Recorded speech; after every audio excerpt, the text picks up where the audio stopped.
The following is a podcast from a qualified senior care provider heard on the Answers for Elders radio show. And welcome back, everyone, to the Answers for Elders radio network. And I am here with Hope Lanter, who is the chief audiologist, lead audiologist of here.com. And again, I have asked here.com to come onto my show again because of a recent interview we did 2 weeks ago with Jason Sargent. We got a lot of response. We posted things out on social media, and lo and behold, oh my goodness, it was amazing. I had a bunch of friends say, I really need to do something about this, but I'm not ready yet. And that's the thing that's really interesting, because I was there a month ago. I understand that feeling of, maybe I need to do something about this, quote unquote, someday, kind of thing. So I guess my question to you, Hope, is I know this is obviously a common scenario, and our listeners may have people in their lives that they know, maybe your spouse or, a sister or a brother, you're going like, oh my gosh, I wish they'd do something about their hearing. And yet going on to this process, it's so easy. Could you kind of explain to me, like, what happens, Hope, from the beginning through the process of, to determine how you're fit properly? And so obviously you're going to the website. And one thing to mention there is that, we here.com on the website, it's not just about filling out a questionnaire only. There's a resource center there. There are tons of articles even written for a loved one to be able to help somebody to take those next steps. But, pretty much everything that you can think of is probably covered in terms of being able to say, well, I have one more question, yeah. and they're all going to be covered there. But in terms of, once you filled out that questionnaire, our goal is to have someone call you within generally about 10 to 15 minutes of you submitting that questionnaire results there. And so, the goal is also then to be able to talk to you about your lifestyle. Where are you experiencing difficulty? How long have you experienced this difficulty? Have you worn hearing aids before? Really talking about you as a whole person, of understanding what is your budget? What are your needs? Talking about your insurance. Will that cover any portion of this? Really looking at every aspect that we can to make sure that we have the right picture. Sure. From there, we then we qualify all of the providers. We work with top providers across the nation. We have over 1,500 providers in our network that we can then match you to. So we can find somebody who's local for you, but also someone who is then vetted through our process as well. And then the goal is to get you through their doors as quickly as possible. With the our journeys, what we also want to do is be able to have a device sitting there waiting for you if the test determines that you absolutely need a hearing aid, that you could then be fit with it that day and walk out of there with it in that moment. That was what was amazing, because when I went through my first hearing test, first of all, I mean, it was right on the Swedish Hospital campus in Edmonds where I went, which was amazing. I mean, Swedish is the gold standard here in Seattle. And so I felt comfortable right away with going in and meeting with the audiologists locally that have this direct relationship with you guys. And the thing that was so incredible is that they went to work for me just as sincerely as possible. They double checked my insurance for me. They gave me some other options if that was something I wanted to go. So it wasn't, again, they weren't pushing me into your product.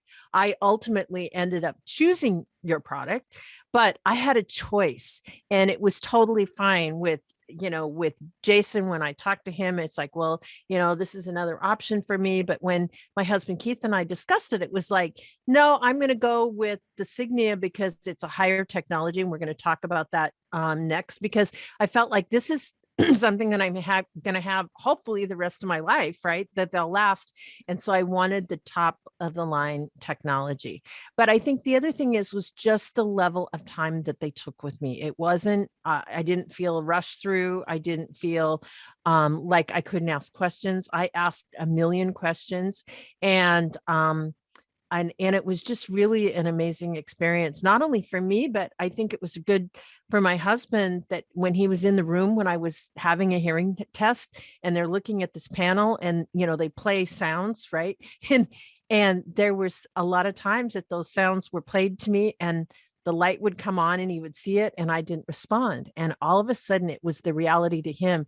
My wife really is hard of hearing. It's not a joke. And so it helped us in our relationship, helped him with understanding a lot more about where we were. And so, understanding that there was no pressure even from the audiologist when I went in there. And that was the thing that was so amazing. So, so you guys obviously work pretty closely with the local audiologist, don't you?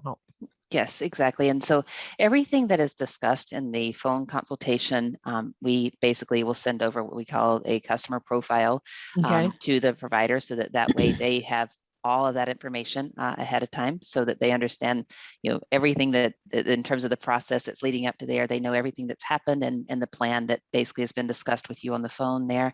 And then, of course, as we, our phrase always goes, is that the final recommendation remains with the provider. So, if they see something in testing, or they, discover something in conversation with you there that determines that we need to take it a different direction, then obviously that's, what we want to support. So, we know, based on having that conversation about lifestyle and budget, that gives us a really good idea of what device will most likely be the best for you. But in terms of, as I say, it ends up being a discussion between you and the provider in the end, and to making sure that it is the really comfortable best step for you. Well, and it was nice that I had options. I think about, I didn't feel like this is the product you're getting, when you walk in. It was like, let's try these other ones too. This is an option. This is, they will be less expensive than the here.com ones.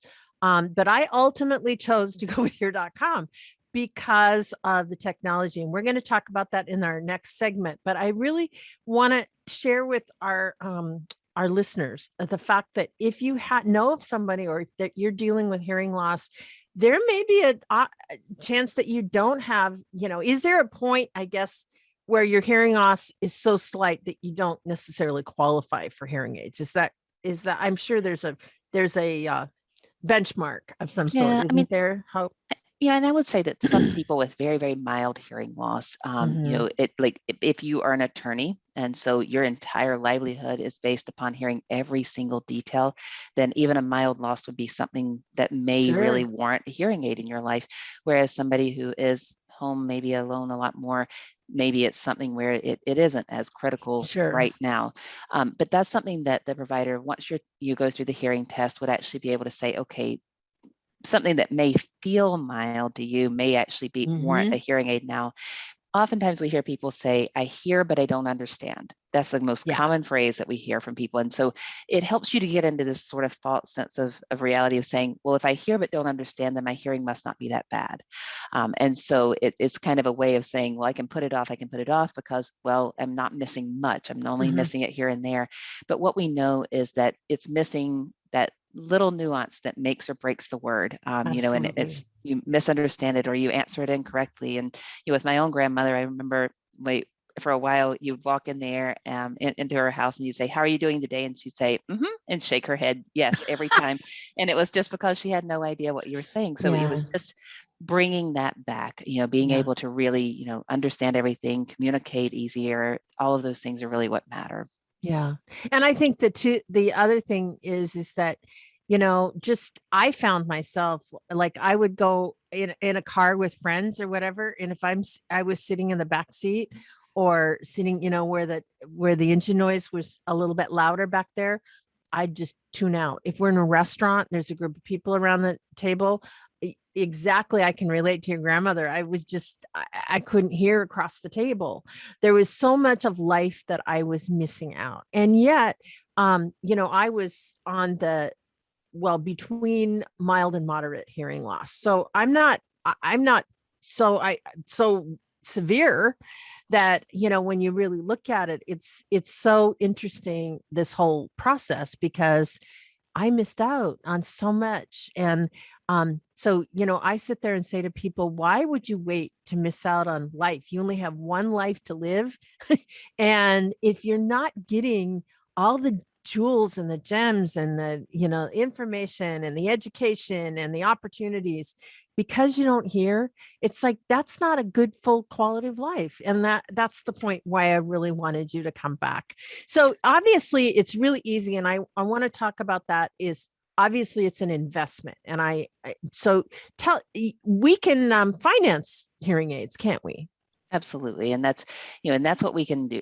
Part of the discussion as well is figuring out what is it that makes it make sense for you on every level. Some people want to finance, some do not. Some, like I say, they have insurance. Some want to just pay benefits. cash. There's, all sorts of, scenarios there, but that's something that allows you to then say, okay, well, I can create a plan that I know works for me. And obviously there's different types of health issues that can make it more prevalent. I know we've mentioned diabetes before, dementia, Alzheimer's. Could you kind of go through a little bit briefly on that? We have about a minute. What are some of the kind of red flags that could affect hearing? And actually, I was speaking to AARP the other day, and we were talking about the connection to diabetes, very specifically. But the interesting thing there is that when you have your hearing tested, it can actually be this window to your overall health, because it really does, have a correlation to this Alzheimer's and dementia, risk. Falling, anything along the lines of even kidney disease, heart disease, depression, all of these things. So there are a lot of other health, factors that come into play, that if you start seeing hearing loss coming in into someone's, sort of health perspective there as well, it may be a sign that some other things are going on too. Sure. And Hope, we're going to come back and we're going to talk about the technology and of where have we come with this whole hearing, world. And in the meantime, how do we reach you?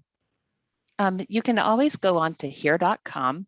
That's literally, it's the name of the company, but also the name of our website. So hear.com, HEAR.com. And then also you can always give us a call, and our number is 786-520-2456.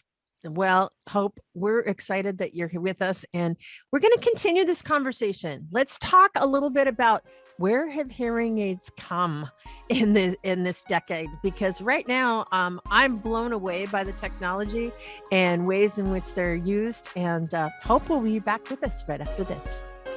Answers for Elders radio show with Suzanne Newman hopes you found this podcast useful in your journey of navigating senior care. Check out more podcasts like this to help you find qualified senior care experts in areas of financial, legal, health and wellness, and living options. Learn about our radio show, receive promotional discounts, and meet our experts by clicking on the banner to join the Senior Advocate Network at AnswersForEldersRadio.com. Now there is one place to find the Answers for Elders.